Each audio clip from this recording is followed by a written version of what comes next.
to the Me, Myself, and Hopefully You podcast. My name is Tariq, a 19-year-old university student currently experiencing a midlife crisis. Why, you might ask? Because I have no idea what I want to do with my life. So rather than see a therapist or a career advisor, I decided to start a podcast where I interview guests from an array of backgrounds to talk more about them and learn about their story. And hopefully, by learning about them, I can help create a story for myself too. So if you can relate, or maybe you just want to see where I end up, then make sure you hit that subscribe button or follow us on Spotify, Google Podcasts, Apple Podcasts, or wherever you get your podcasts, so you don't miss out new episodes on Sunday every single week.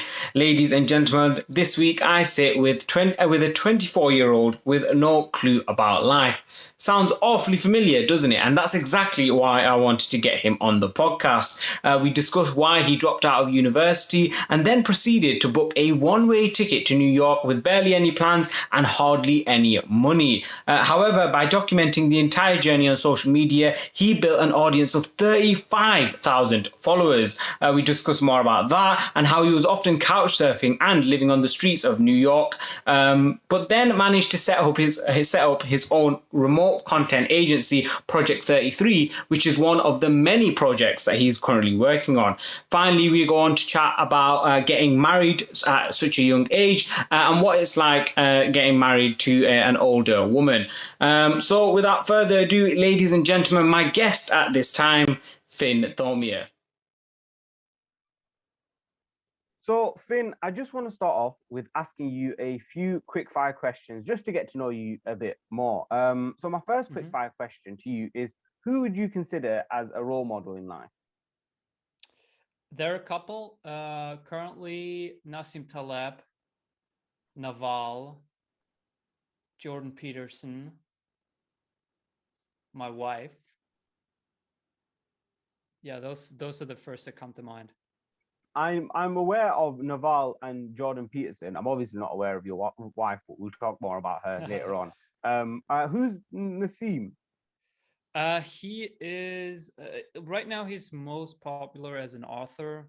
His most popular book is Black Swan.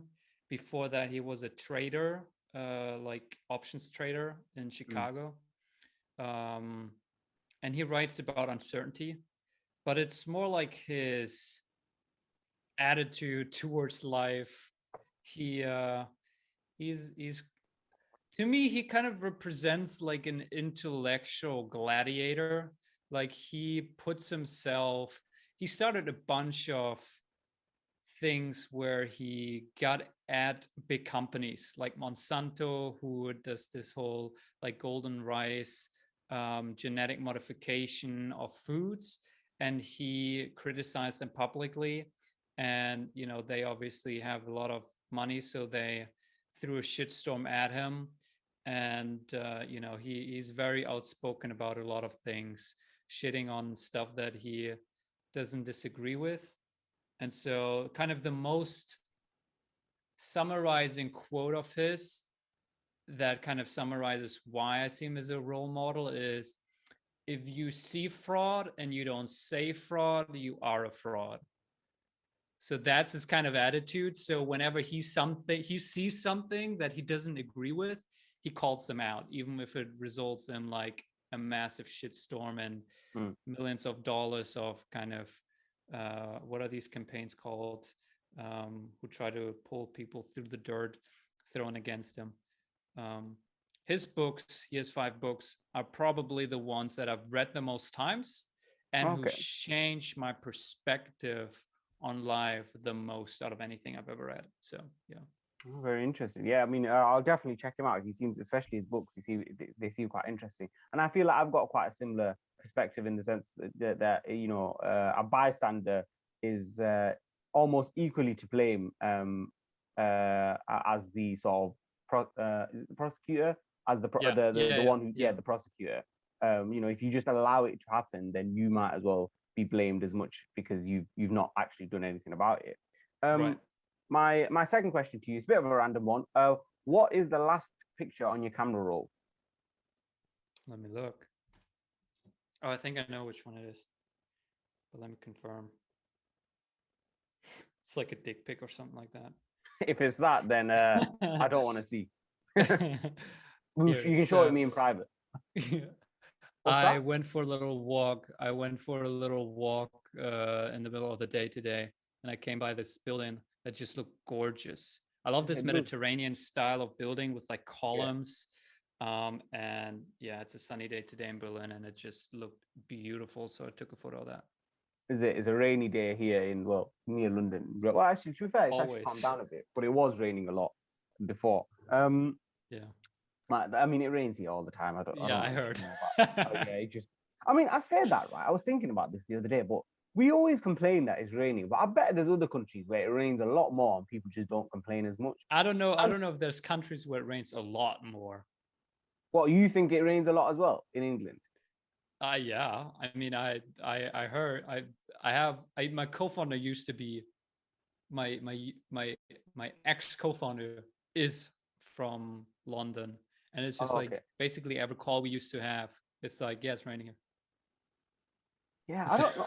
Oh, because I was thinking, is it that it actually does rain a lot? Because we don't just complain about the rain, we also complain about the sun. We don't like the heat here because it's not the same heat, because it's like sticky heat or whatever.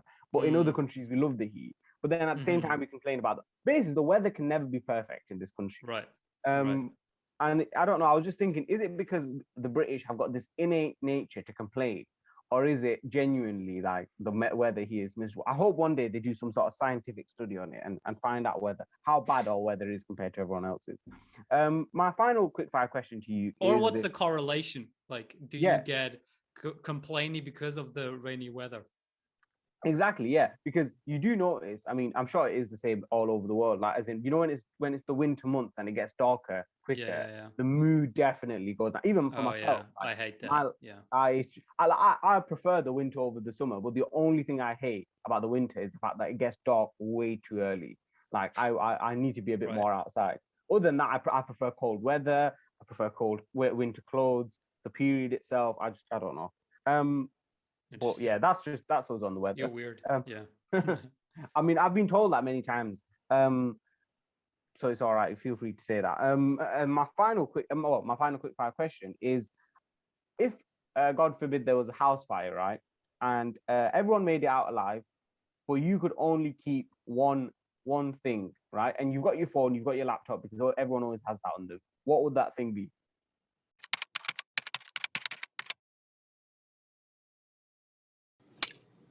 So my wife is out. Yeah, your Wi-Fi's out. Yeah. Ooh, one thing.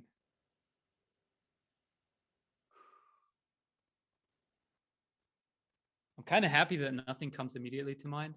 I hope that kind of means that I'm not super attached to anything.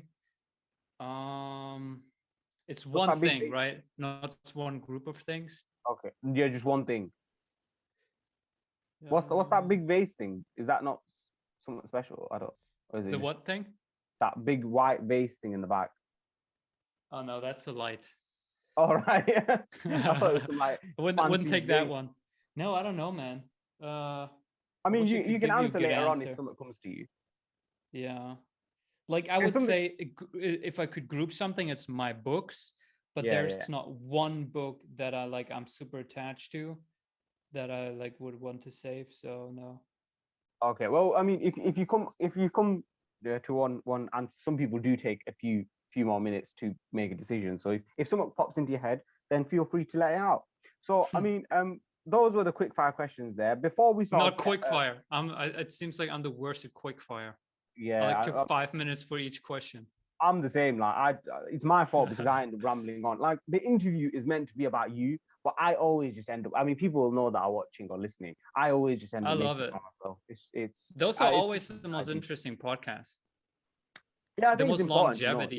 Yeah. Yeah, exactly. Yeah, and it's important to know. I feel like for the listeners as well, for them to know what the interviewer and the podcast or whatever you want to call it is also like as well. Anyway, so let's get into the actual questions. Actually, before we get into the actual questions, could you give us a bit of introduce yourself a bit to the audience? Sure. So I'm 24. I grew up in Germany. Went to high school. After high school, went to college. everything was kind of set out in the standard way. And then I realized in college that I was doing it for other people, not for myself, because it was just the kind of normal thing to do after you finish high school. You go on to college. At least, I'm upper middle class. So, like my parents, my grandparents, my sister, all of my friends, they all went to college. So it was just the thing to do.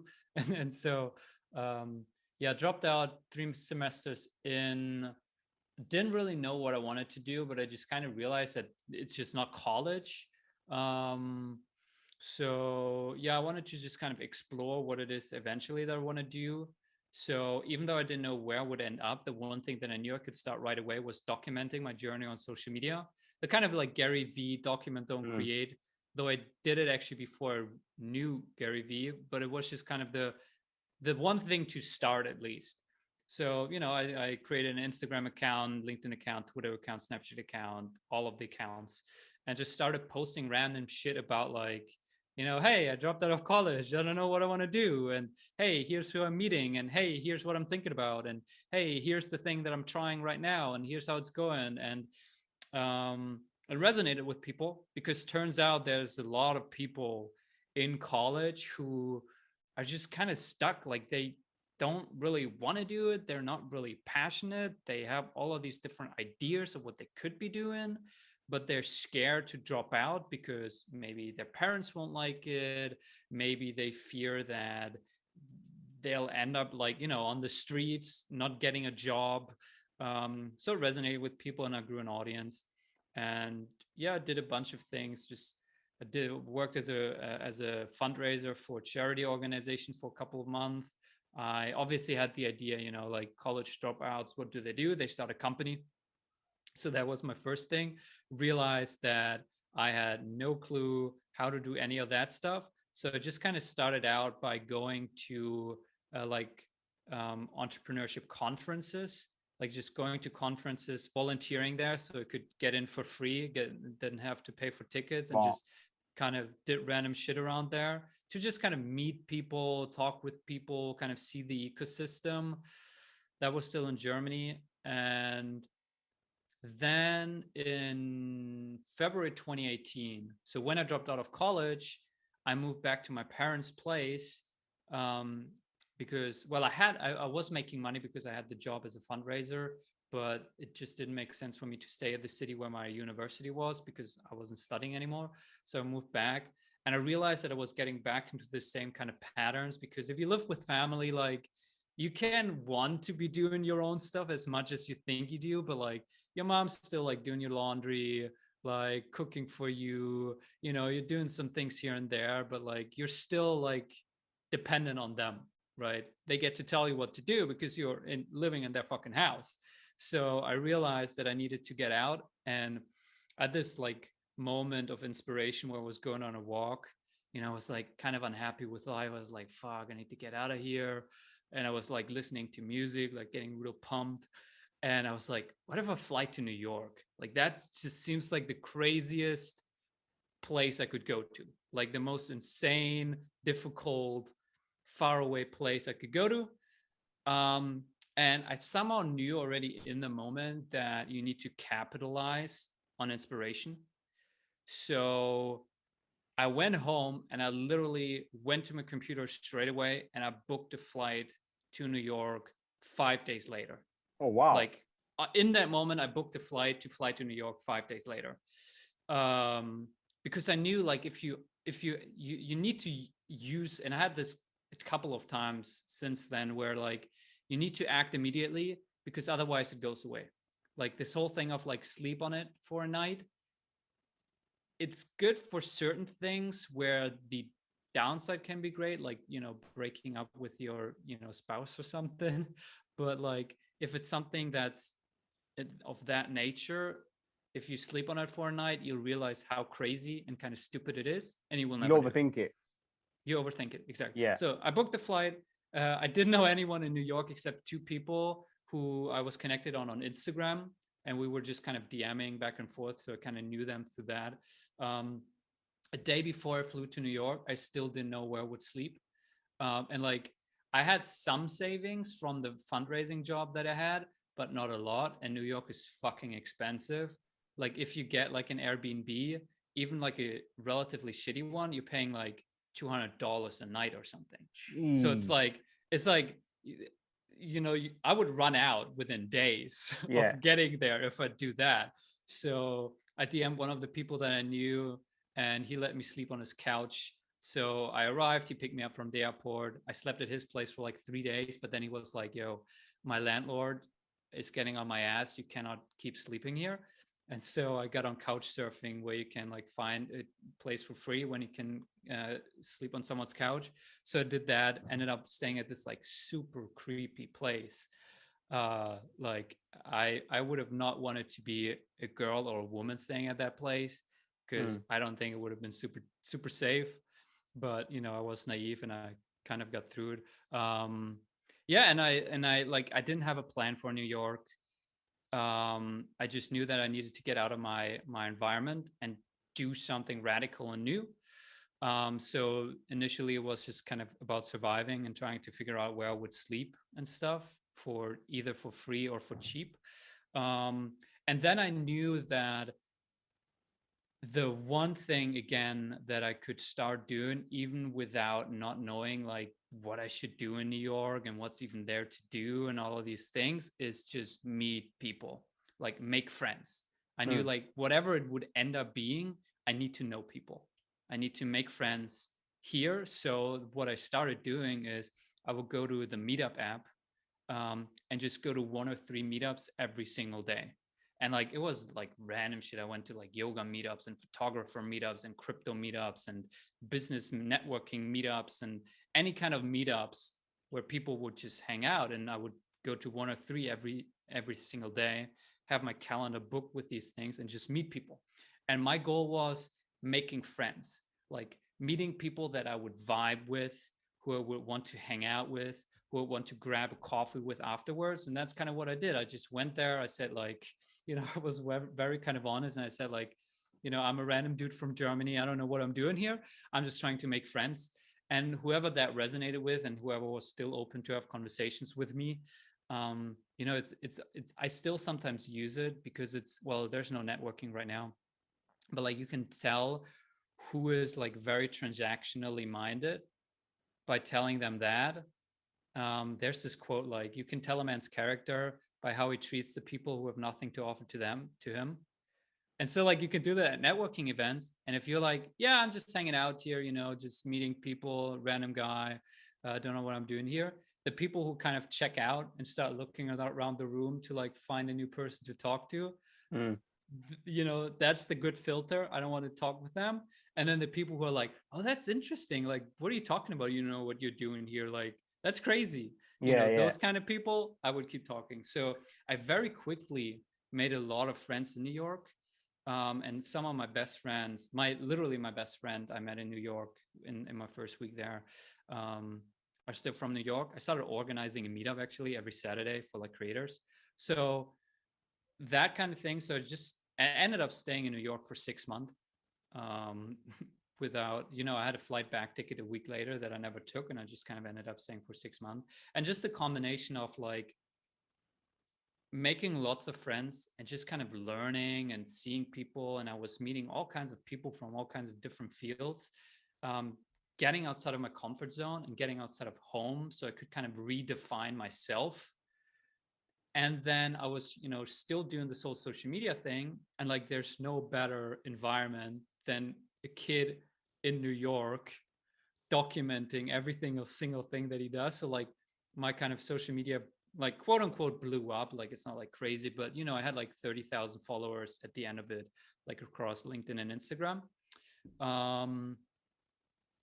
And that actually then kind of organically led to Project 33, because I was also posting on LinkedIn, which was kind of my third priority after Instagram and YouTube.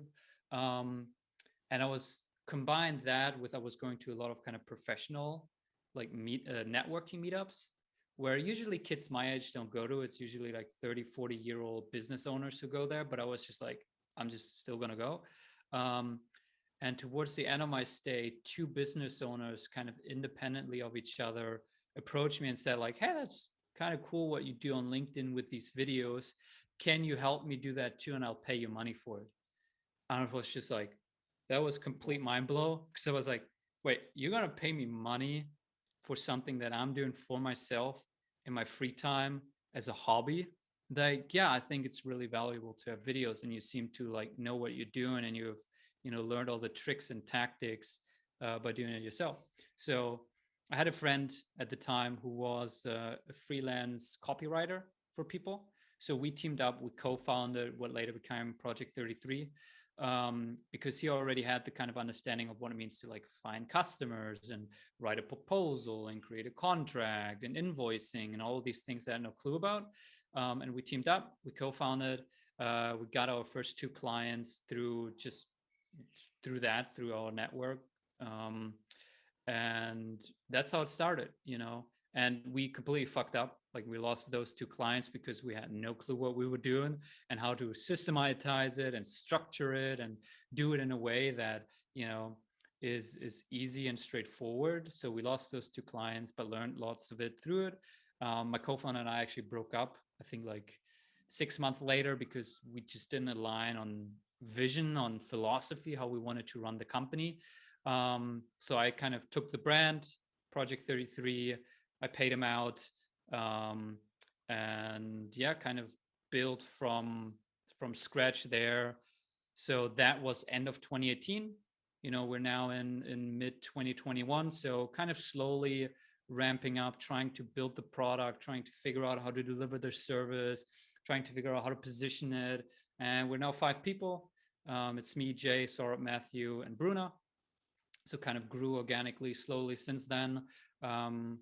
And yeah, so that's the kind of one thing. And then wanted to come back to New York after 6 months because I just loved it. I loved the energy. I loved the people. And I wanted to move to New York. So after 6 months, I had to go back to Germany because my visa ran out. Wanted to get a new visa, went to the embassy, like fully confident that I would be able to come back to New York. And they just said, nope. You seem like, they didn't say that, but after talking to some people, they said that that's what it looked like, that I wanted to illegally immigrate. And that I had no intention of actually leaving again, that I wanted to like permanently stay there, which, I can see their argument there, which might or might have not been what I wanted to do long term. I wouldn't have overstayed or done something illegal, I don't think. But I definitely wanted to do more than just go over there for like a conference for a week and then come back, right? So yeah, I couldn't go to New York, so I had to figure something else out. And that's when this whole kind of traveling digital nomad life came to be, because I still didn't want to go back to Germany and live there. It was kind of too comfortable. And so after that, I went to Cape Town for a month. Then I stayed in Bali for 6 months. That's where I met my now wife. And then from there, we stayed in Belarus. We stayed in Mexico for 3 months. We stayed in Peru. We stayed in Turkey for 3 months. Just kind of like everywhere, and kind of working remotely and building Project 33 and the relationship kind of at the same time. And yeah, now we actually just moved to Berlin. So now I'm back in Germany, but it feels right.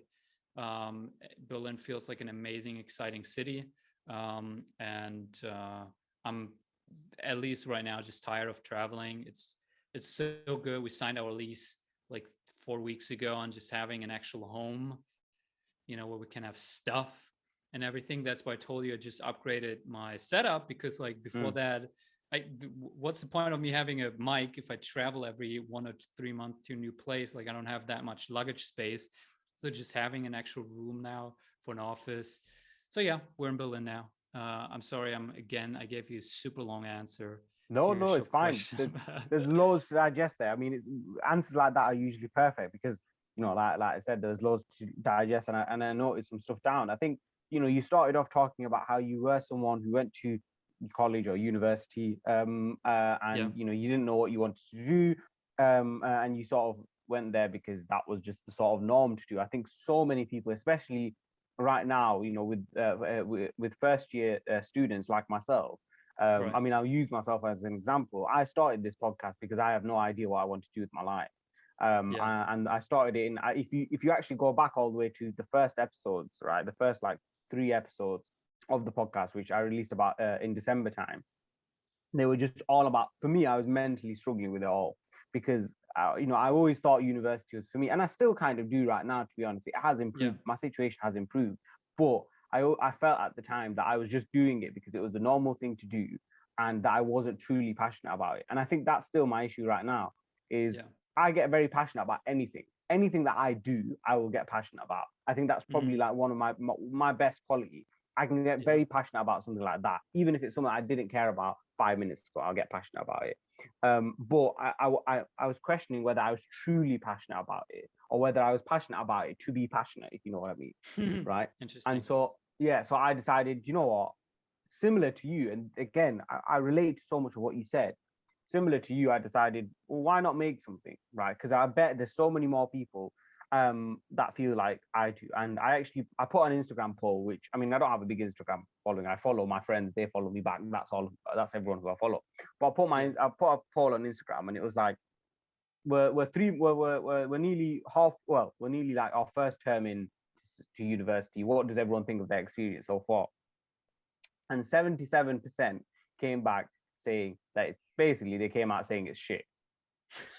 So they hated it, and it's normal. It's not even like anyone blinks an eye. It's like, yeah, of course. Like it was like everyone felt like that. And then the rest of the, what is it, 20 wait what's 23%, I was trying to work it out. 23%. What do you study? I study history and international relations, so there's no maths. Okay, good. So yeah, the rest, I was like, what is it again? So the rest of the 23%, they were all, because I put 3 options. I was like, love it, it's okay, and absolutely hate it. The rest of them were it's okay. So they were pretty much on. No one was enjoying it. Wow. And this was, I think I had about 80 people that replied to that poll, which I know it's not a massive, sample size, but I was like, this is what most people feel. And if you went on social media at the time, everyone was there like, what is this? Why am I paying $9,000 for this? Which, by the way, that's how much university fees are in the UK, £9,000 a year, plus accommodation, which can be up to like 6, 7, 8, £9,000 as well if you go for the expensive ones. So you're roughly paying around 18, 50, at least I'd probably say £15,000 a year, right? What am I paying 15K a year for? And it was like, do I genuinely want to do this? And that, for me, that's the question I made. So I decided, you know what, let's start a podcast and just have a chat and just rant about whatever I felt like. And then eventually I got into interviewing, and I can already tell that I've got a better understanding of what I want to do with my life now after having done this podcast than I did 5 months ago. I want to do something that involves speaking to different people every single day, that involves me moving around, not sitting in an office every day with the same people. I want to do something that allows me, that gives me some sort of freedom. But I'm not an idiot. I don't want complete freedom and be able to work in Bali, when I want, and then work in New York whenever. Like, I understand life isn't like that, but I want some sort of freedom. So like, I'm getting a better understanding. And like you said, again, another way that I relate to what you were saying is this has allowed me to network better than university has, because COVID hasn't allowed me to meet. I've met a load of people, and the people that I have met are brilliant, amazing, and they're just the nicest people ever. But I've not really been able to do anything with them. I've not been able to hang out with them or go to a restaurant. I mean, today, weirdly enough, today is the day you can actually go inside a restaurant and eat. So hopefully I'll be doing that soon. But, for 5, 6, 7, 8 months, we've not been able to do that, not been able to join societies, not been able to go out, nothing. So I was like, this is the thing that will allow me to. Let's use Zoom and, let's make something happening. And if I create content along the way, very much Gary Vee style of just, document, don't create, or whatever it is. I was like, that's what I'm going to do. And it's helped a lot. And then for you, it was brilliant because you obviously dropped out of college. For me, I'm still like, I will only drop out of college if I genuinely feel like there's something out there for me, or university, that I could actually go through. Right now, I still don't know what I want to do. If I've always said this, even before I joined university, I said, if there's an opportunity there that I genuinely feel passionate about, I will drop it in a heartbeat. I'll drop university in a heartbeut, as long as it's something that I genuinely feel passionate about. And I feel like I'm getting closer to finding that. And if I do find that in the next 3 years, without a doubt, I'll drop out. I honestly couldn't care less. I like it. I like university. It's been good so far. But that's my opinion. Just to build on it, because I think it's so interesting, and I think you're doing amazing at kind of figuring yourself out. And I think one thing that students, if they're kind of in the same boat, and they're kind of studying because they feel like they should, and it's a safe route, but they're kind of unsure whether this is really the thing that they want to be doing. The thing that you can start doing is basically the combination of little experiments, like doing things for the sake of doing them, having a little like fun side project for you to podcast, right? It can be anything else, can be like interviewing people on something else, can be, starting a YouTube channel, putting videos out there. It can be like starting an Instagram blog or a website blog, or, a Twitter meme page, or like a Twitch live stream, or, writing some code and build a little app on your side, like anything. And then combine that with kind of, Gary Vee calls it document, don't create. I sometimes call it building in public, which is, one, just find a little thing that you want to do for the sake of doing it, run a little side project, and then talk about it publicly, because that's how opportunities happen. Like, with the podcast, I've kind of built into it, because, you're publishing the episodes, right? And same with YouTube, right? You might be building a YouTube channel. It's built in that you're sharing that. But right, if you're building like a meme page where it's not attached to your name, no one might know that you're building that. Or you might be building a little app in your room. No one knows that you're building that. But if you then also create a little bit of content around it, whether it's on Instagram or LinkedIn or Twitter or whatever suits you best, and just talking about it, saying like, hey, I built this app and this is what it does, and here's why I built it, and you guys can check it out. Or, hey, I built this meme page on Twitter because I'm really into, anime, and I felt like I could say something interesting there, right? Then the market, people can tell you what's interesting and potentially open up a completely new career that you never thought of. And I give you a couple of examples. One, that's how Project 33 came about, right? I was just putting LinkedIn videos out there for myself because I wanted to. I wanted to just, and like people would come to me and were like, who cares about this random stuff? And what are you selling? And I was like, nothing, But by me putting out these videos, two business owners could see it and say, this is cool, do it for me and I'll pay you money for it, right? With your podcast, the right person might see it and it's like, this is amazing. Please produce a podcast for me, for my company, and I'll pay you money to host it, to produce it, to edit the episodes, to upload it on YouTube, to distribute it to iTunes and Spotify and all these things that you already learn how to do. Or someone says, we have a podcast, but you're an amazing host. We need someone who has that energy that you have. So please just host our podcast and be the person interviewing them, right? That might happen. It happened to me. Another example, last year or the year before, I was reading a lot and I turned some of my favorite books into Instagram accounts for myself, because I realized the way that I retain ideas is through repetition. And so I knew that some of these books I would need to reread to really internalize it. And so I thought, what if I just like extract like the core ideas, the core quotes from the book, put it into quote posts for Instagram, and then create an automation that would post one of those snippets from the book every single day to an Instagram account dedicated to that book, so that I can follow that Instagram account. And when I log into Instagram on my feed, I would see like a randomly selected snippet on my feed. And so I just built it for myself because I wanted to have it. Didn't really think much about it. Figured out a way to automate it, wrote a little Python script, and I was just proud about it. So I made a LinkedIn video about it. I was like, yo, guys, like I had this idea. I wanted it for myself. I built these accounts. You can find them, Ego is the Enemy, Skin in the Game, The Art of War on Instagram. You can follow them if you like the book, blah, blah, blah. Because I was proud about it. That video ended up getting 12,000 views. And as a result of that post, 3 authors who I never talked to and didn't know reached out to me saying, I saw your video. I love the idea. Please do that for my book and I'll pay you money for it.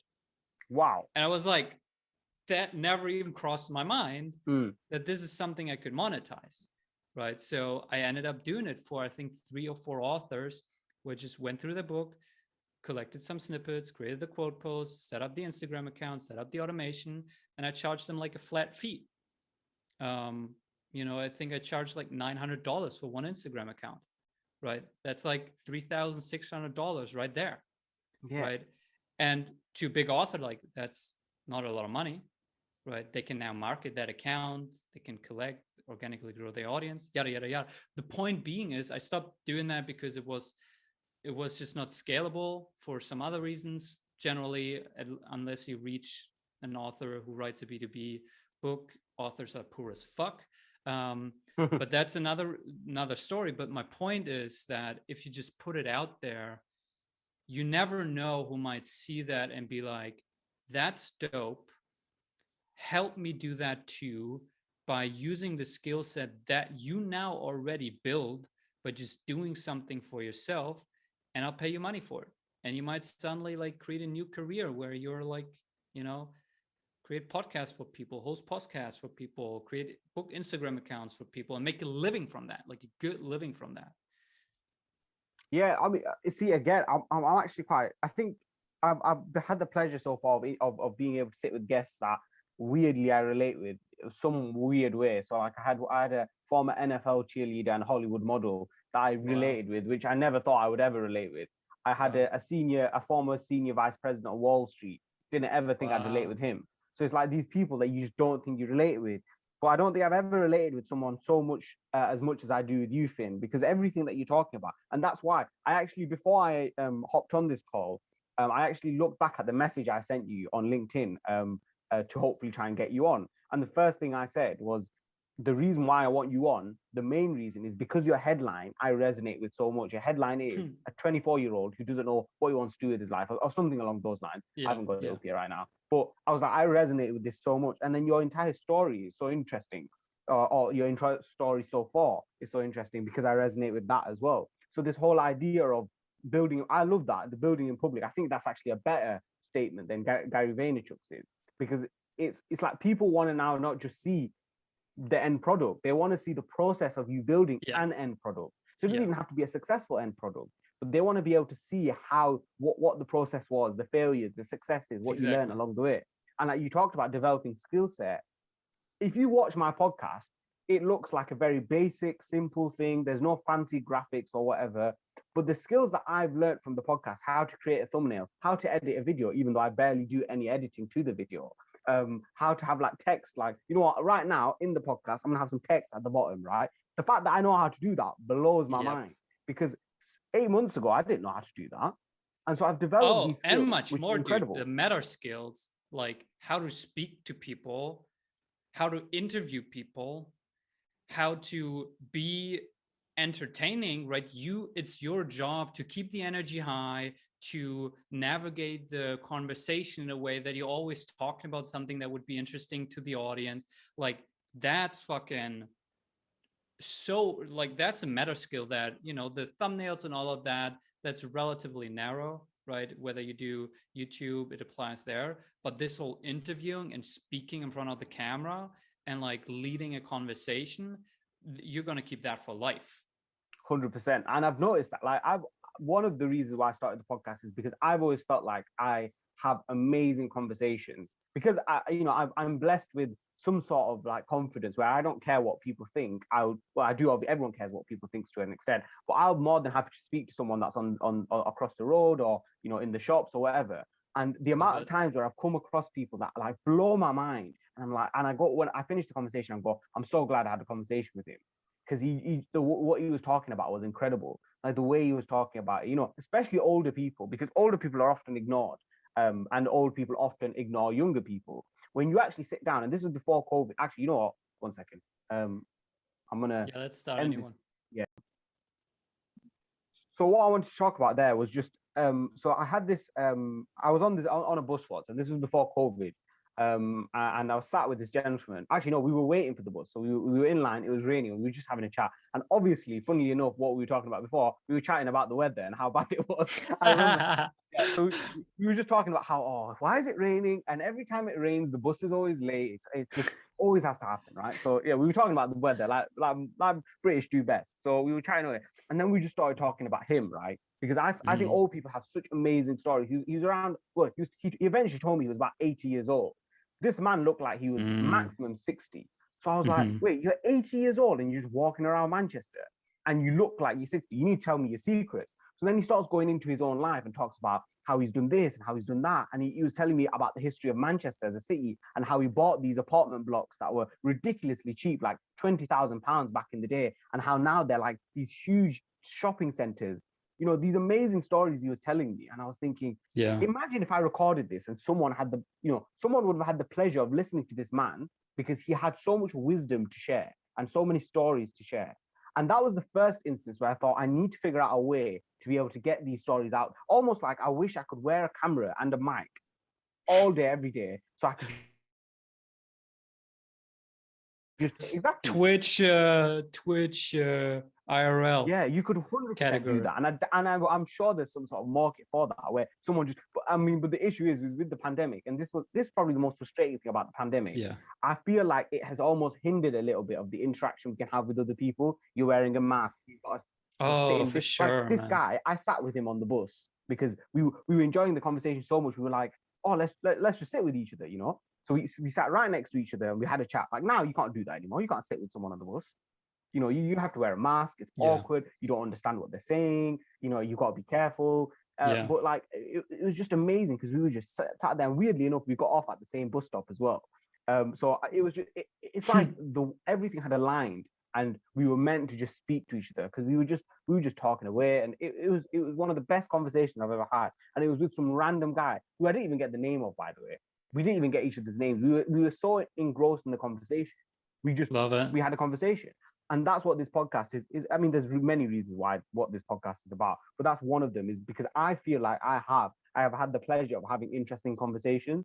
And so I think those interesting conversations need to be heard of, because we always hear the extraordinary stories of the guy who went from 50 stones to 15 stones, the guy who's completed 1 million marathons or whatever. And those are amazing stories. But the everyday stories of the everyday man need to be, and woman, and whatever you identify as, need to be expressed and need to be shown, and people need to hear, so that they know that they can create a story for themselves without having to be some celebrity or some famous person or having to overcome some crazy adversity. You can create your own story in life without needing to be an underdog, an incredible underdog.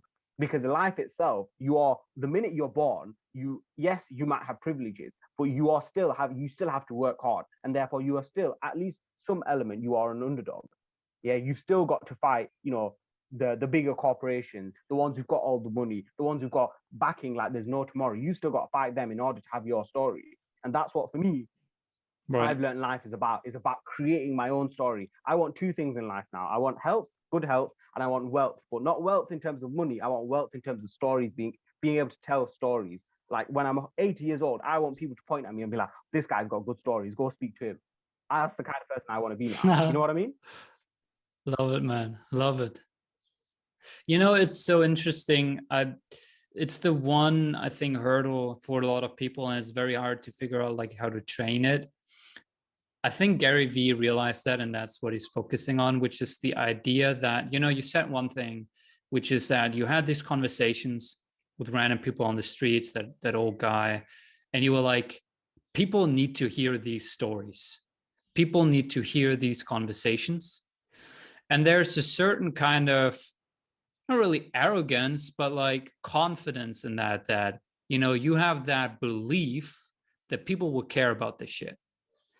And I had the same thing when I started, you know, when I dropped out of college and I posted on Instagram and LinkedIn, just like random shit that I was doing. Like I was talking about who I was meeting and where I was going and what I was thinking and what my goals are and what my plans are. And most people are like, who gives a shit what you do and you think? But I just kind of thought like, people might be interested in this. You know, people must find this interesting. And turn out it was true to some extent. I mean, there were lots of people who were like, I don't care. Like, what you do, but those people didn't follow me, right? So the people who did ended up following me. Same with your podcast, right? There are certainly people who are like, I don't care about this conversation, but then they don't listen to your podcast, and the people who do, they end up listening to your podcast. But I think this, like, what I'm trying to get at is like, you need to have a certain kind of like, I'll just do it. And I kind of feel like people might be interested in this, right? But I think a lot of people, they have the opposite, where they're like, the first reaction is like, I have these conversations that are interesting to me. People won't care about this. No one will listen to this. No one wants to hear me talk. No one wants to see what I'm doing day to day. And it's like, you first need to believe that before you are able to put yourself out there. And so that's a very hard thing to like overcome if you don't have that naturally. So, it's I'm just pointing this out. I don't have a solution. I think Gary Vee might be the best way to go for people to just follow his account, because he preaches that shit all day, every day, because I think he realizes that it's not so much about, do you know how to create a thumbnail, or do you know how to like have a conversation on a podcast? Like, you'll learn that shit later, the tactics and the skills and the details, but like, just like having the little courage to like say, you know what, I'm going to record this conversation and I'm going to put it out there because someone might find this interesting. That's the first step. And a lot of people 100%. Don't get there. I agree with what you're saying about Gary. I follow Gary Vaynerchuk for a few years now, and every year every time he talks about content, make content, just make it. And I'd always go, well, what content should I make? He goes, just start the business. But I'm like, what business do I make? I don't know what to do. Like, I haven't found what I wanted to do yet. I don't want to create a blog. I don't like writing, I don't want to do a YouTube channel. I don't want to show my face, at least not that at that point. So I was like, well, what am I going to do? And so I would always sort of be like, I'd be inspired for a few minutes, and then 15 minutes later, I'd forget about the inspiration, right? And then I noticed, especially during lockdown, on my Snapchat, and it's a public story, so anyone that's on my Snapchat can see it. So people who haven't spoken to you in years, they can see it. And I was just vlogging, like, talking about food, reviewing different, orange, like different juices. I love it. Food. And I was like, I love doing this. And I was like, you know what? If I could do it on Snapchat, I might as well just upload it publicly. And I did that. And like you said, you just learn those skills. And I'm so passionate about that. I'm telling everyone, create a podcast, create a YouTube channel, create an Instagram, because you learn the skills later. Don't worry about perfecting your first video, right? Just worry about making that first video and then improving the second video, then improving the third video, slowly. Like I can see when I look at my thumbnails, they're awful. They're awful. Like, they're just so bad. They're the most basic things. I look at them and I'm so proud of the fact that I know how to do. And if you look at I had no thumbnail for the first 5 videos, 6, 7 videos, had no thumbnail. Now I have thumbnails for them all. My Instagram posts, now I have thumbnails for those. Instagram posts dedicated to certain podcast episodes. Like, it's crazy. We didn't get through any of the questions I actually had. We can keep going if you have time. I just need to do some house stuff, but I'm enjoying this conversation so much. I'm down to. We could book another time if you want, if you're busy.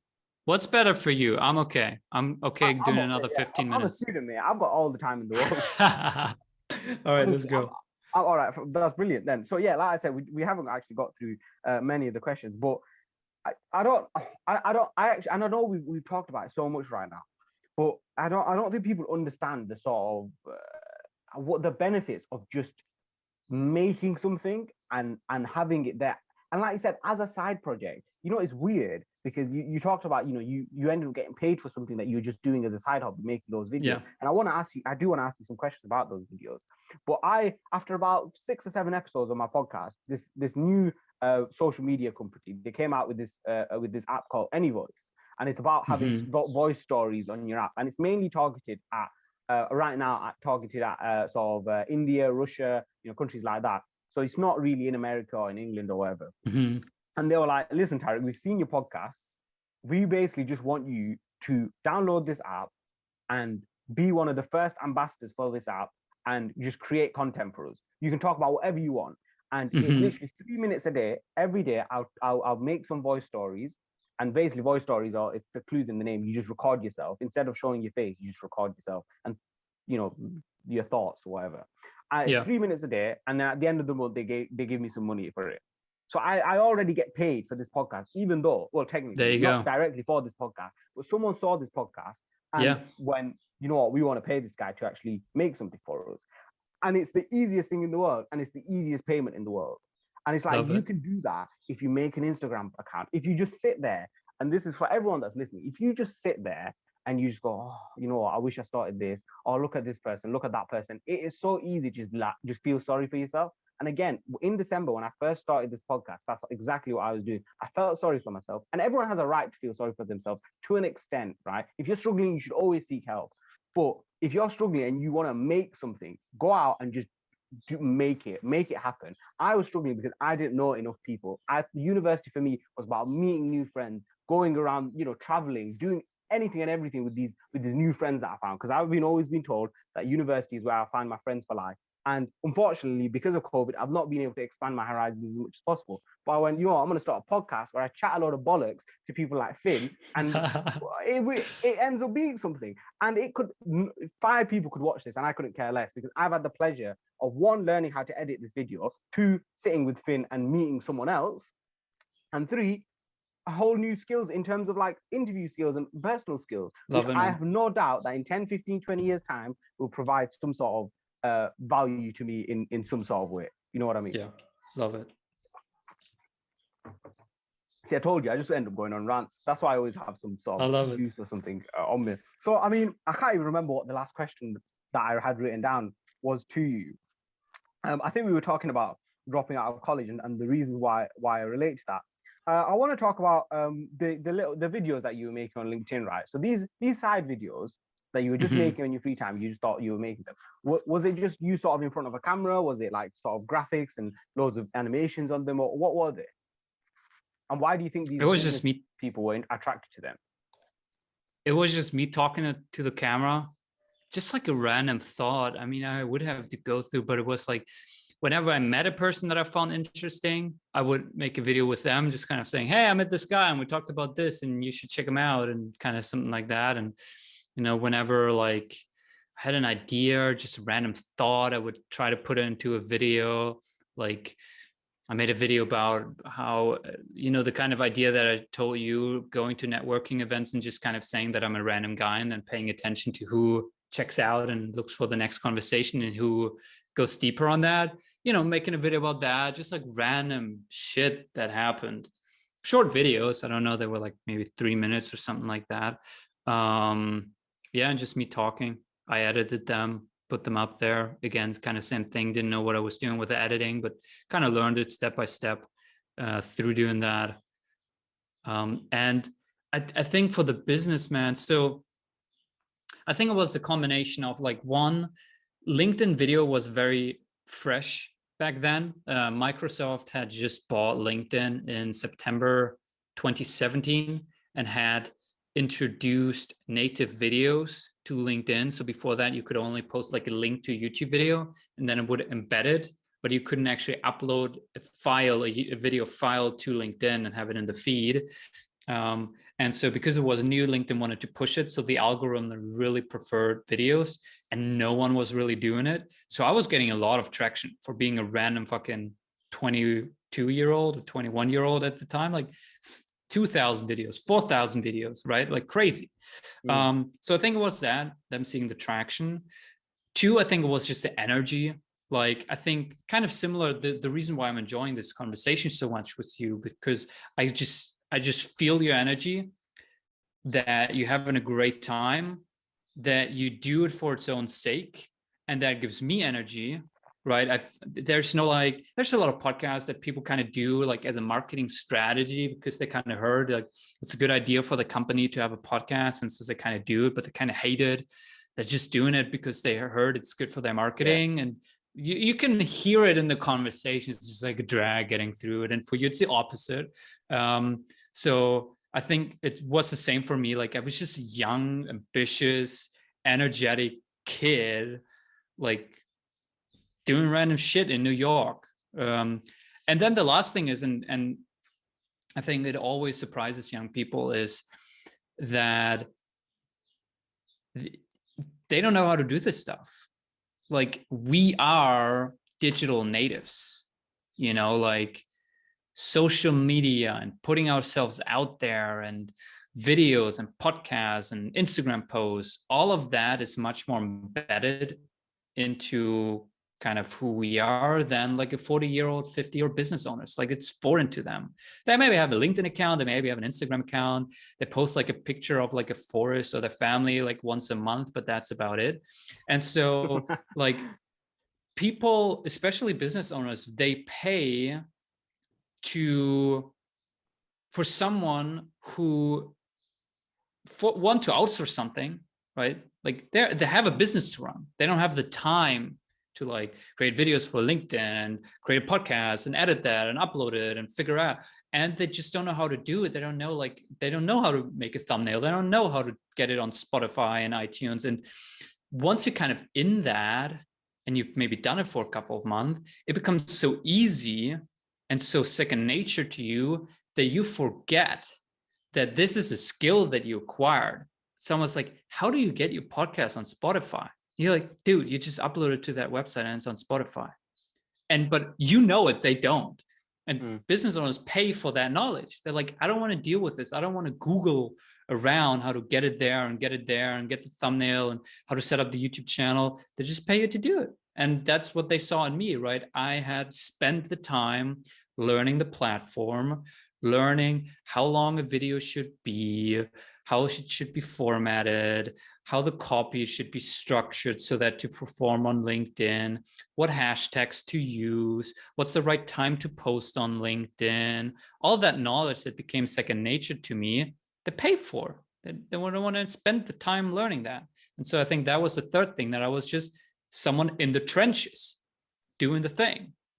And, that's what they wanted to outsource. Yeah, no, like, I mean, I feel like a lot of, I'll use TikTok as the example, right? So when TikTok was starting to get bigger, when they changed from Musical.ly and they became TikTok, it was immediately seen as this, oh, it's for kids, it's weird, it's this, it's that. I guarantee you that 99% of people are thinking, mate, if I got onto TikTok when it was first starting to get big, I could have had a huge fun. Like even if you look at YouTube, right, some of the biggest YouTubers are all the ones that were there right from the beginning. Yeah, they've got they've made thousands of pounds, right? They've made ridiculous the first wave. They now got all toppled. There's always a next generation, but yeah, I agree. 100, like, you definitely did that with LinkedIn video, because you were that first wave and you reaped the benefits. And I think for me, what that's taught me, your story of LinkedIn video, but also the story of TikTok and YouTube, is when there's a new thing that's about, you need to capitalize on it. It might seem embarrassing, it might seem weird. That's why one of the reasons why I did that AnyVoice thing. It was also about, well, this is a new thing, and there's nothing there. What's going to happen? I waste 3 minutes a day of my time, or it could be really, really big. The benefits outweigh the disadvantages right there. The possibilities are endless with this. And so, like, when these new things do come out, like, that's why I wanted to ask you about those videos, because I want to start doing, almost in a way to sort of promote the podcast even more, is immediately after I record the podcast, I want to create a TikTok where I just talk about how I feel after the podcast. My immediate, because because it's annoying, because, like, so for example, this podcast episode, it isn't going to be released until another few more weeks. And it's annoying because I'm so passionate about this episode right now. I just want to release all my episodes immediately after I've recorded them. You know what I mean? But I've got to edit them, make a thumbnail, and then I've also got to, I can't release 10 episodes in one day, because, like, that's just stupid. It's not very smart. So I've got to I release one a week, so it takes ages. But like, I want to be able to create something where immediately someone gets my immediate reaction from it. And I can put my phone there and be like, right, just sat down with Finn. He's a this, that. We had a chat about this. It was great. It'll be released on this day. Make sure you check it out. Boom. Like, my immediate feeling is already being documented, because, like you said, it's about building in public, and like Gary Vaynerchuk said, it's about document, not create. Again, going back to sort of the questions that I sort of had noted down. From that, I want to talk a bit more about moving to New York as well, because that's mental, right? You knew two people over social media, and you went within 5 days. You immediately went. Within a few minutes of having heard this inspirational music, and you're getting pumped. You went, right, I'm gonna I'm gonna book a flight, and in 5 Yeah. days we went. What were your parents' reaction to that? I think I'm now starting to, everyone, I think there's very few people who like fully appreciate their parents. And I think now I'm like starting to realize how lucky I got with my parents, because we're a German family, we're not, so it's like a little like, it's not like we're like super touchy feely, sharing about how we feel, and I'm like the proper talking German to my, stereotypes. You're hard people, aren't you? Like yeah, like, I don't know if hard, but like like we don't talk about our feelings all that much. But what's amazing about my parents is that they never got in the way. Even when I dropped out of college and I told them like I don't want to do this anymore, they kind of didn't quite believe me, as in like, what else are you gonna do? Like, that's cool, but like, what else is there, bro? so bro, so your dad was just like, bro. But so they kind of thought that I would like wander around for like 3 months and then go back to college, maybe study something else, maybe go to a different college, but like but they just let me do. They weren't like, no, you have to go back to college or else, right? Like some ultimatum, or else we're gonna, they just let me do shit. And same with New York. I don't actually know what their reaction. I was already like, posting on Instagram, and like I was pretty out there. Like I was talking about everything. So I think they got already a little accustomed to me just being a little crazy. And the good thing was that I had savings. Like I think I worked for 3 months as a fundraiser for charity, and I saved up 10,000 euros. So when I bought that flight ticket, it was with my money, right? When I stayed in New York and ran through money, it was through my savings that I ran. Now, of course, while I was working, I was staying at my parents' place and I didn't pay rent. So, that allowed me to save faster, because usually I would also, so, there's still, I got lucky with that, but it was still my money. I didn't have to go to my mom and say, hey, can you put up 700 euros to fly me to New York? Like, it was my savings. So I think that's also a big one. If you want to be in a situation where your parents don't get to tell you what you should do with your life, you need to get off their payroll.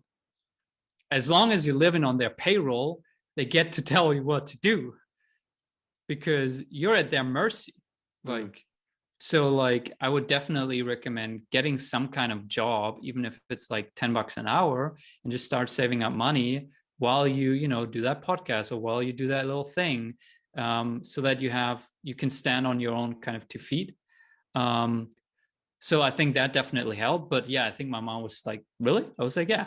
I was like, okay, where are you gonna sleep? I don't know, I'm gonna figure it out. She's like, okay.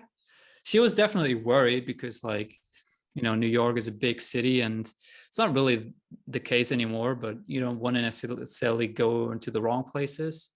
In New York, there are certain areas, not really anymore, but that's still the kind of image that a lot of people have in New York. So she was worried, but she was never like, no, don't do that. You shouldn't do that. You can't do that. We'll kick you out if you do that, or something like that. So in that sense, I think I got very lucky, that my parents just kind of gave me the space to do my own shit. There's one thing that I always tell people, which, one of the biggest things that holds people back from dropping out of college or something like that, or quitting that job or something like that, is, especially when they're young, is their parents, right? What are my parents going to think? And the thing about your parents is, unless you have psychopaths as parents, is that they want you to be happy. And the reason why they don't want you to drop out of college or quit that job, or, do any of those crazy things, It's because they fear that if you drop out of college, you will not be able to get a job, and then you won't be able to get a house or an apartment. No one will want to marry you, and then you'll be miserable and unhappy and living on the streets. They're exaggerating. They're also coming from a time where that statement was much more true, that you needed some kind of either apprenticeship or a degree to like be able to get a job. That's not as true, far from being as true as it used to be when they grew up. That's why they tell you to not drop out, because they don't want you to be unhappy because you don't get a job, you don't make money, you can't marry someone, yada, yada, yada. But if you just have the belief, like, you know what, let me just do my own thing here. My parents are going to be a little iffy and a little sad and a little frustrated and whatever for some time, but this is what I need to do for my own mental health. This is what I want to do. And you then just show you, don't tell them, just show you through your actions that you're much more happy now, because you suddenly get to do what you want to do, you know, traveling, you know, have a podcast, you know, talking to all these people. You now get to, you know, be in New York and make all these friends. And then they see like, oh shit, he or she is much more happy doing that thing. Like they were miserable. And then slowly over time, again, if you have normal parents that are psychopath, because they want you to be happy, they start supporting you more and more because they just see that this is good for you. And that doesn't mean that this podcast is going to work out, or that business that you're going to start is going to become $1 million business. It's not that the thing that you're doing, it becomes a big success. It's just that you're happy doing the thing that you're doing right now, rather than being miserable studying something in college that you don't want to study. 100%. You know, when I so I live in well, near Manchester, so it's about 3 hours on the train from Reading University, which is where I am studying. My dad. Did you say 3 hours? 3 hours on the train, yeah. It's where you live or where you grew up? Where I live. Wait, you used to commute 3 hours to your college? No. So I'm living in my university right now. Okay. Yeah, so like... I'm living in student accommodation. Yeah. Okay. So where I'm from and where I like where my house is. Yeah. Like that, and where my parents are, there. That's 3 hours away. Got it. On a Got it. Yeah. Got it. No, I don't commute 3 hours every day. Good. Yeah. So so when I said that I wanted to come to Reading University, it was like, no, you can't go away. That's too far, etc. It's like, no, you got to stay. You know, commute every day like your sister did, etc. And at the time, you know, I didn't really have. I mean, even now, I wouldn't say I have the best relationship with family in general. Mainly because I'm a bit of a cold-hearted person, and I just quite like just doing things on my own. Like I enjoy being on my own. I guess that's one of the good things about this lockdown or these lockdowns is I don't actually mind being on my own. But also just because I just didn't have the best relationship. But when I went back, I've gone back home twice since September. And when I went back, every time I would go like upstairs, the rest of the family would make a comment and be like, he seems like a lot happier. He's a lot more involved. He sits with us. He doesn't just stay in his room all day. He doesn't just go outside all day. Like he seems like he's a lot more happy. He's talking to us. Like I talk more with my family now, even though I'm away, than I used to when I was actually at home. Because distance, and I said this when I was trying to explain to my dad why it was good that I moved why I come to Reading University, because I said distance makes the heart grow fonder. And it's just so true. And it's like you said, it's like when you look back on it now, you realize how lucky you were with your parents. And even now, when I look back at it, like at the time, I was so annoyed at my dad. I was like, why are you making this difficult, etc. But like now I look at it and still, and you know, yes, there was some difficulties, partly because of me, partly because of him. I'm not going to, you know, not take responsibility for it. But I go, well, it could have been a lot worse, a lot worse. You know what I mean? And I go, I had it easier than other people have had it. And ultimately, it's come out well. Like I'm happier, he's happier, he knows I'm happier, which makes him even more happier. I know he's happy, and you know, it all works out. So like, it's like you said, you know, you've got to actually show that you're happy. If you can't just talk about how you're happy. Actually show it with what you do when you go back home, when you're with them. You know how you interact. I guess because like you said, ultimately that's what your parents want. It might feel like, unless again you've got stupid parents or psychotic parents, They want you to be happy, and the reason why they don't want you to do certain things is because they think down the line you're going to be unhappy. Exactly. And again, like you said, he was born in Bangladesh. He came here. He went to school here. He never had the chance to go to university, or even go to college, which was before that. So, he wants he wants me and my siblings to get the best education level, go get the best job, and buy a house, get married, etc., etc. Like for him, that's what I want for my kids, because I didn't necessarily get that path. And that is what all parents really want, is they want you to, but they only know the path that they were taught, and that for so long was the right path, which is, like you said, get a university degree or get an apprenticeship. There's no such thing as social media influencer. There's no such thing as blogs or vlogs or YouTube channels or whatever. You don't make money out of that. Even now, I think my dad knows that I do a podcast, but I think he just looks at you and goes, "Why the hell is he doing that? Who cares what he thinks?" You know what I mean? Like, yeah, exactly. I bet, I bet he thinks that, and fair enough. Like, I understand, but. Anyway, well, I'm going on a rant again. I don't want to keep you too long. I know you're busy. I know you said you got some house stuff in. So I do want to ask you, or just talk about two more things. The first thing is you got married at the end of 2020. Yeah. And I think you're probably the youngest person I know that got married at 24 years old. I feel like 24 is like young. I don't know. Is that common in Germany to get married at that age? I'm the only person I know. Okay. What was that like? It was amazing. Was it? I mean, look at it. No, I'm very happy. That's why it was amazing, because you got a nice ring out of it. I got a nice ring now. No, I mean, I found the right person. I think that's it's not like I ever planned. I also never thought I would marry early. We only met 2 years ago. We married on the day of our 2-year anniversary of getting together. So we're now together for 2.5 years. And when we met, which was in Bali, I wasn't even considering having a relationship with anyone, because I just started Project 33 in New York, like a month ago or 2 months ago. And like, I was married to that. And I wanted to like prove to everyone how I can build a business and grow it and scale it and all of that. And I just didn't want it. I didn't think I had the time. But yeah, I guess I found the right person, and it just feels so right. Like, to give the other side, my wife, Anastasia, she is 35. So she is 11 years older than me. And so, she kind of deals with the opposite, where people look at me and you're like, you're a dude and 24 and you're already married. That's so young. Well, what she's dealing with is like, before we married, you're 34, a woman. What are you doing not being married by now? You should have 2 kids by now. Right. So that's why I can't advocate for, marry young, because then I wouldn't have met her, because then she would have married for 10 years. Right, yeah. So like, I think marry when it feels right, when you meet the right person. And so it just felt so right.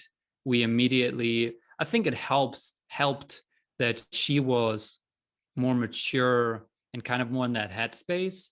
So she was very straightforward since the beginning of our relationship, where she was like, I'm looking for something serious. I'm not looking for some young fuckboy kind of friends with a relationship kind of thing. Like, this is either we're going to try to make it a proper thing, or I'm out, because I want the proper thing. And we actually broke up 2 months in, because I thought I couldn't deal with it, because I had my business and I just couldn't think like that I could give her time and attention and all of that and priority, because I had this business that I thought I needed to run.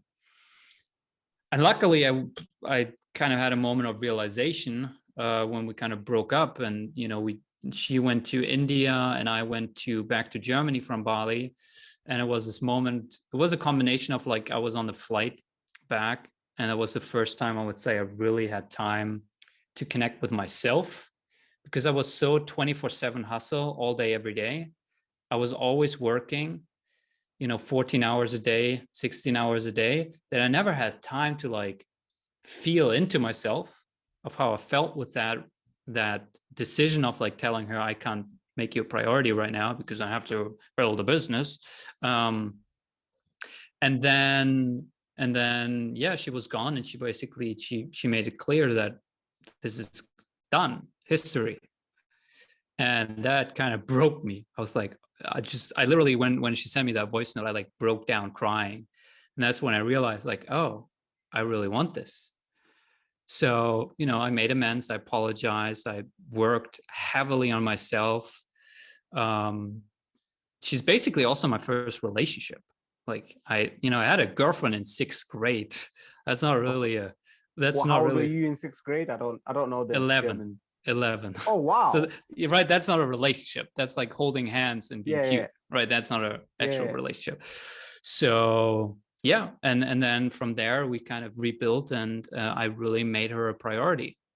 Like I now know that she's number one, and whatever else comes after that. So like Project 33, my business, anything else, like that's not so important. Yeah, and so it just felt very right. I would say because it was a very close call for me. I almost like we broke up, like legit broke up. She was in India, I was in Germany, it was done. Because I had this idea that I need to be building a business, and it was completely just motivated by culture. Like it wasn't something that I actually wanted. I just felt like kind of out of insecurity, I needed to prove everyone, and that's what I was supposed to be doing. And so I ignored that I just met the person who is the person I'm supposed to marry. I kind of threw it away. And so the only thing that I would tell people is, it's not about marrying early or marrying late. It's about marrying when you meet the right person. But you need to be open to going all in when you find that person. Because you might meet that woman tomorrow, and if you're not in the right headspace because you're telling yourself 19 is too early, 19 is too early, I can't marry now, I need to do college and podcast, you might let her go and never find another person who is that much of a match later on. So, just be on the lookout, be open to it. And then when you find that person, your tip to me, Finn? That's be on the lookout. Yeah.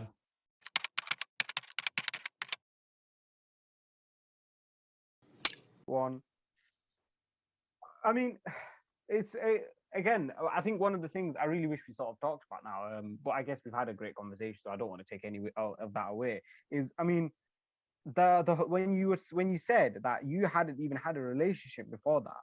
So, I mean, you had an 11-year-old relationship, which isn't really doesn't count. That's all it is. Yeah, exactly. What did you do? Like swap sweets with each other? Like what else are you really going to do at 11 years old? But you hadn't had a relationship before. Didn't Anastasia ever think? Well, did she think, this guy hasn't had a relationship, he must be quite immature? Oh my God, yeah. I mean, I want to now interview her, because I'm like, you're 34 years old, and by the way, I was shocked when you said 34, because I saw a picture of her on your LinkedIn, and I was like, I would have just guessed she was the same age as you.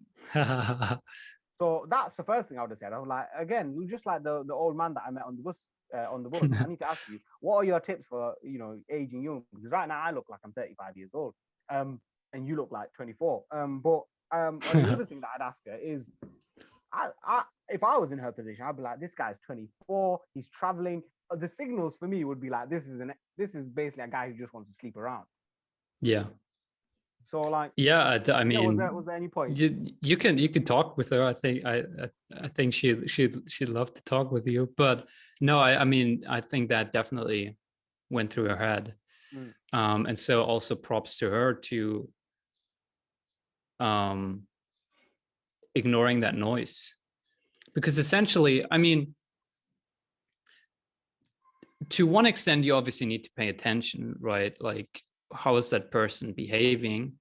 I would say for a 22-year-old, I was pretty responsible, right? I had my own business. I was traveling on my own. right? I wasn't fucking around in that way. But she realized that I wasn't committed to the relationship. And so then once we broke up and I wanted to get her back, I needed to prove to her that I was committed, right? It's again kind of same thing. You can't just say like, hey, I'm committed now. And then she's like, oh, okay, cool. It's like, you need to show it, right? So like with the I was in Germany for like 2 weeks for my grandma's birthday. And I didn't work at all on my business, kind of put a full stop on that. And I literally watched Red Table Talk podcast episodes every single day, binge watched that shit.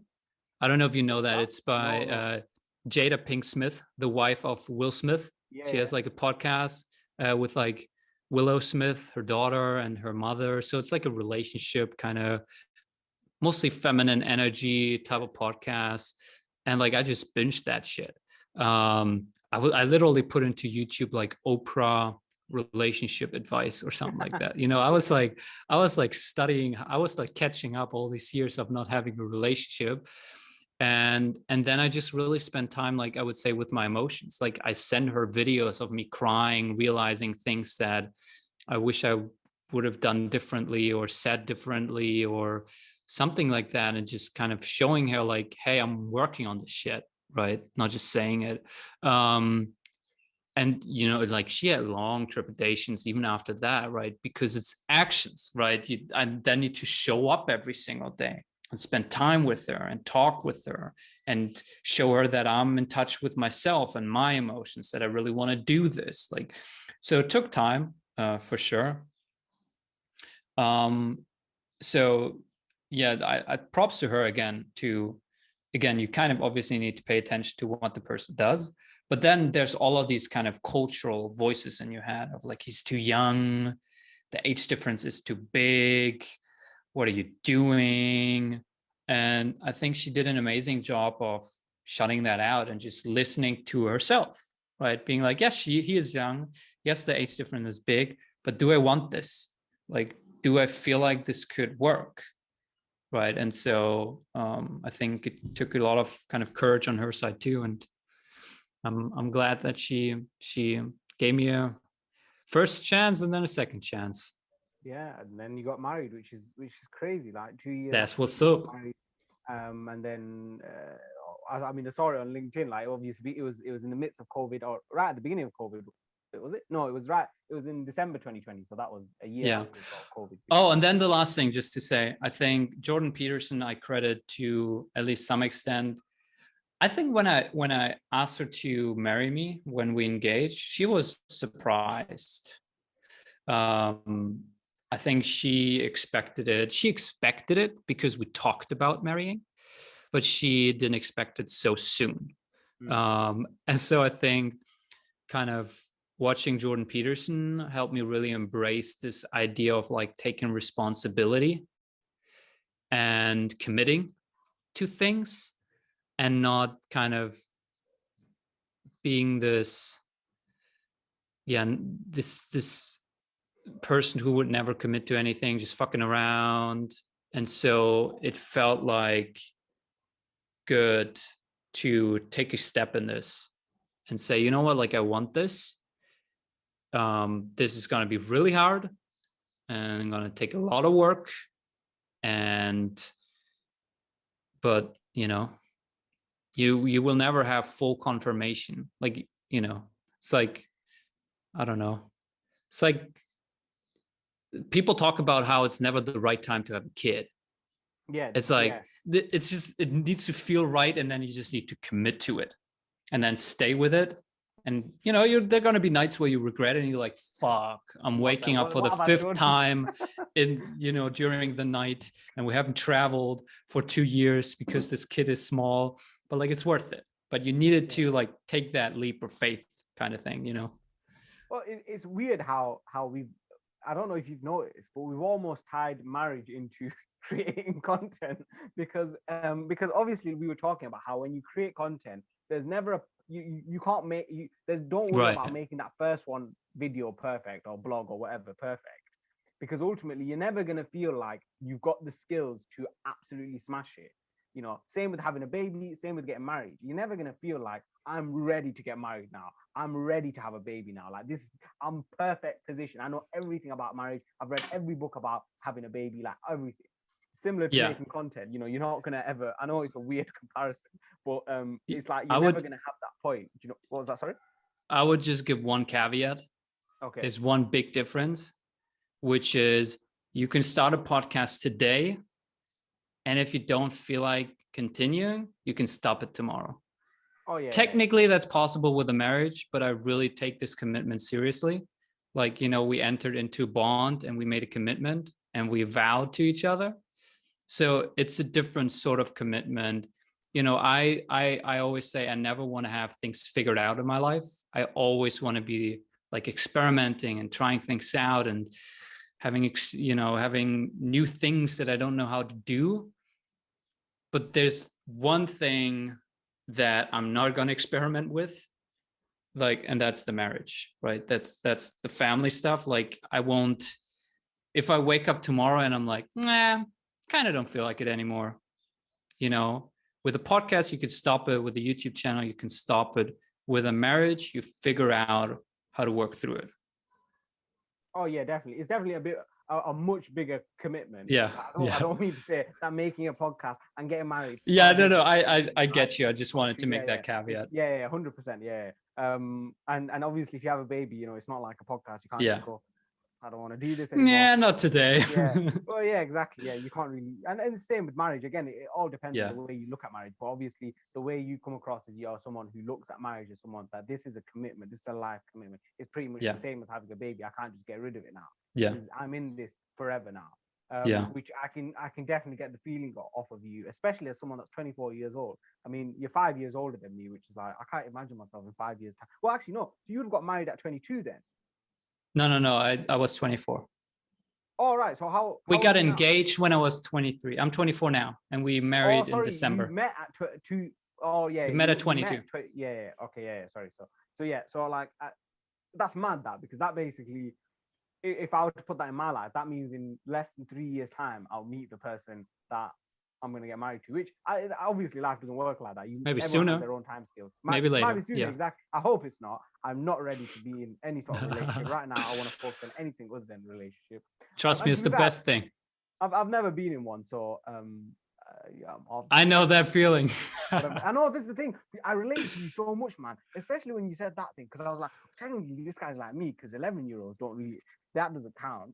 So at 22, he met a girl, and at 24, he got married to her. So, oh man, I relate to you way too much. It's so weird how much. That's one of the best things about this podcast is I relate to people that I just never thought I would have.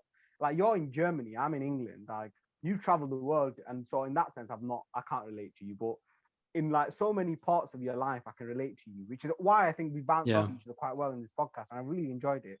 Oh, I'm loving it. And a lot of, you know, I want to get a lot of the podcast guests that I've had on since I've started this. I want to get them on. I've told them I want you on exactly a year from that day, and I want to get you on again so we can have a chat again. So I want to get you on. So on the 17th of May, 2022, I want to get you on. Obviously, the dates can change depending on what you have. But I'm going to send you a calendar invite, so then I've got you booked straight away. I'm down. Everything. We're going to get that sorted because I do that with some of my guests when I feel like we could definitely have a conversation again in a year's time about the same things. But my final question to you, I mean, usually I get like 30-year-olds on, and sometimes I've had a few young people. I've had like 22-year-olds and whatever. And it's always a bit of a weird question because normally I ask them, what would you say to your 20-year-old self? Right. That's like only 4 years ago for you. So it's like, I think my question to you would be, you know, 20-year-olds right now, similar to you, have no idea what they want to do with their life. They're not creating content, let's say. Right. What advice would you give to them? I mean, 4 years ago, I either just dropped out of college or I was still just about in college. That was 2017. I mean, the thing that for me changed the trajectory of my life is to realize that there's something else outside of college. And that was it's now so obvious to me, but that was a real breakthrough. Because again, right, like everyone, my parents both went to college, my older sister was at college, all of my friends from high school, literally all of them, 100% of them, went on to go to college after high school. So it was just this automatic thing of like, this is set in stone. What else are you going to do? And to me, it was actually listening to podcasts. Funnily enough, there was this podcast called Making Sense. And I think that for the first time even exposed me to the idea that there is something else that you can do with your life rather than going to college. You know, you can start a business, you can start a YouTube channel, you can start a podcast. Like there's so many ways, especially now, how people make a living, a really good living actually, without having any sort of degree. And that to me gave me the kind of like the courage, enough courage to say, all right, let me try this out. I don't know where it's going to lead me. I don't know what I'm going to do. I don't have a plan, but I just feel like college is just not it for me right now. I can go back to it. Like if this fails and I really have nothing to do, then like next year I can go back to college and just start again, like give it a second try. But you know, that kind of started the trajectory. And so that's the first thing. And then the second thing is what we talked about is building in public, just documenting what you do. And I think find the medium that works for you, right? Some people love audio, so it's a podcast. Some people love speaking into a camera, then it's Instagram or YouTube. Some people don't like either, then it's writing, you know, do a blog or do like Instagram captions or Twitter that's super short form, like find the medium that resonates most with you, but like document what you're up to.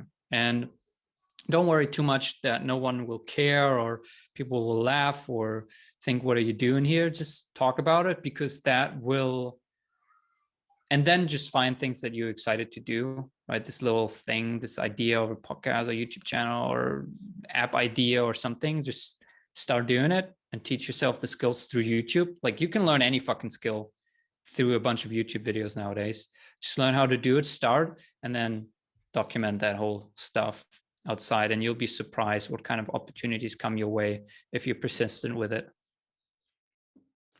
And that is it for this week's episode of the Me, Myself, and Hopefully You podcast. I hope you did enjoy it. I hope you learned a bit more about Finn and a bit more about the fact that we don't really need to know what we want to do with our lives, whether we're 19, 21, 22, 25. And I bet with all the 30-year-olds and 30-plus-year-olds I've had the pleasure of sitting with and talking with, they've all said the same thing, that even they have no idea what they want to do with their lives. But thank you so much for listening. Make sure you hit that like button if you did enjoy the episode. Hit subscribe as well so you don't miss new episodes like this every single week. We managed to hit 100 subscribers, which is mental. I know that doesn't sound like a lot, but I mean, the fact that 100 people were willing to hit a little button, it just meant a lot to me. And I want to get to more and more. Again, I have no idea where this podcast is going to end up. Do I think it's going to be big anytime soon? Not really. Have I enjoyed making these episodes? Yes. And the best part about it is the feedback that I get of people really enjoying some of the guests. I hope everyone goes and follows Finn on all his social media accounts. He has some great social media posts. And yeah, from the guests that I've had the pleasure of meeting, it is always an absolute pleasure. And right now, I don't plan on stopping the podcast. So because I'm not planning on stopping the podcast, make sure you subscribe so you don't miss out on new episodes. I've got some great guests coming on over the next few weeks. So other than that, make sure you hit that like button. Tell me what your favourite part of the video was. And let me know if this is your first ever video. If you're new, hit subscribe, let me know. I keep saying hit subscribe because I don't even know how to outro this video, to be honest. Most people don't actually watch the outro, so it doesn't really matter. Anyway, what am I talking about? Other than that, take care. Thank you so much for watching. Have a great week. Until next time.